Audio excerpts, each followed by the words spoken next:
প্রিয় আলু চাষি ভাইয়েরা, রায়ান্স ফার্মের নতুন একটি ভিডিওতে আপনাদের স্বাগতম।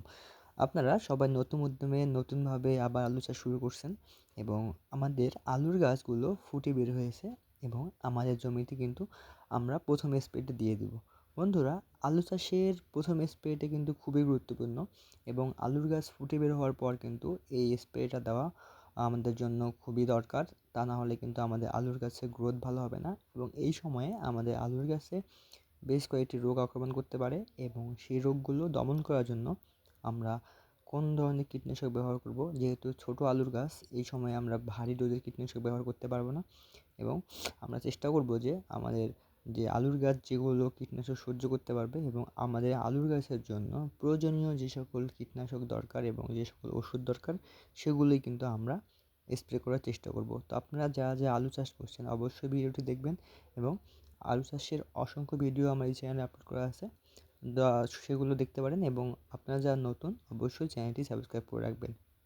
বন্ধুরা, আলুর গাছ ফুটে বের হওয়ার পর আমাদের সবার প্রথমে আমাদের জমিতে যে ওষুধগুলো স্প্রে করতে হবে, এর মধ্যে আমাদের যে রোগগুলো আক্রমণ করতে পারে এর মধ্যে একটি হচ্ছে আমাদের জমিতে কিন্তু কাটুই পোকার আক্রমণ করতে পারে। অর্থাৎ আমাদের জমি থেকে যখন আলুর গাছটি ফুটে বের হবে এই সময় আমরা দেখতে পারবো যে কিছু কাটুই পোকা যেগুলো আমাদের আলুর গাছের গোড়া কেটে ফেলবে এবং আমাদের আলুর গাছের যে স্বাভাবিক যে বৃদ্ধি সেগুলো মন্থর করে দেবে।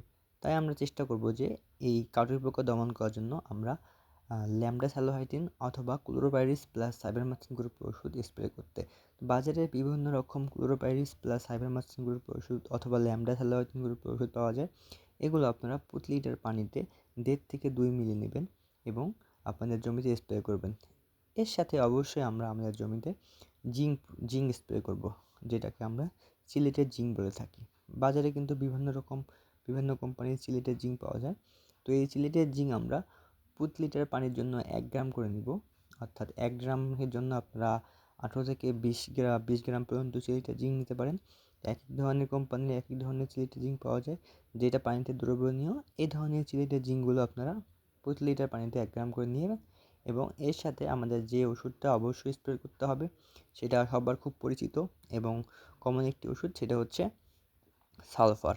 এই সালফার কিন্তু বিভিন্ন নামে পাওয়া যায়, অনেক জায়গায় থিওভিট নামে পরিচিত, কোমুলাস নামে পরিচিত, মনোভিট নামে পরিচিত। এগুলো এক এক জায়গায় এক এক নামে পরিচিত, তবে এর টেকনিক্যাল গ্রুপ হচ্ছে সালফার। এই সালফার বা থিওভিট বা কোমুলাস আমাদের আলুর গাছের প্রথম স্প্রেতে অত্যন্ত দরকার এবং খুবই প্রয়োজনীয় একটি ওষুধ। এটি আমরা প্রতি লিটার পানিতে 2 থেকে 3 গ্রাম পর্যন্ত নেব এবং আমরা এই 3টে ওষুধ একসাথে মিক্স করে আমাদের জমিতে প্রথমে স্প্রেতে করে দেব। আমি আবার বলতেছি, আমরা কাটুই পোকা দমন করার জন্য ল্যাম্বডাসালোহাইটিন অথবা ক্লোরোপাইরিস প্লাস সাইবারমেথ্রিন গ্রুপের ওষুধ এবং আমাদের আলুর গাছের বৃদ্ধি ত্বরান্বিত করার জন্য এবং আলুর গাছের যে পুষ্টির দরকার এই পুষ্টি দেওয়ার জন্য অবশ্যই আমরা সিলেটের জিঙ্ক বা জিঙ্ক যেটা পাওয়া যায় বাজারের পানিতে দ্রবণীয় এটি এবং এর সাথে অবশ্যই এই থিওভিট বা মনোভিট অথবা কোমুলাস, যেটা আপনারা এটা খুশি দিতে পারেন, এটি প্রতি লিটার পানিতে 2 থেকে 3 গ্রাম নেবেন, নিয়ে কিন্তু আপনারা আপনার জমিতে প্রথম স্প্রেটি করে দেবেন। এভাবে যদি আপনারা প্রথম স্প্রেটি করে দেন তাহলে কিন্তু আপনাদের আলু গাছগুলো খুব দ্রুত সময়ে বৃদ্ধি পাবে এবং আপনার আলু গাছগুলো সুস্থভাবে বড় হবে। এবং আলু চাষের অসংখ্য ভিডিও আমি সামনে নিয়ে আসবো, অবশ্যই আমার চ্যানেলটি সাবস্ক্রাইব করে রাখবেন।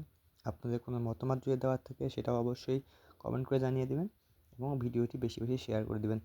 আপনাদের সবাইকে অসংখ্য অসংখ্য ধন্যবাদ এবং রায়ান্স ফার্মের সঙ্গে থাকবেন এবং কৃষিভিত্তিক যে কোনো তথ্য ও পরামর্শ আমাদের চ্যানেলে নিয়মিত দেওয়া হয়, সেগুলো দেখলে অবশ্যই আপনারা উপকৃত হবেন। আপনাদের সবাইকে অসংখ্য অসংখ্য ধন্যবাদ।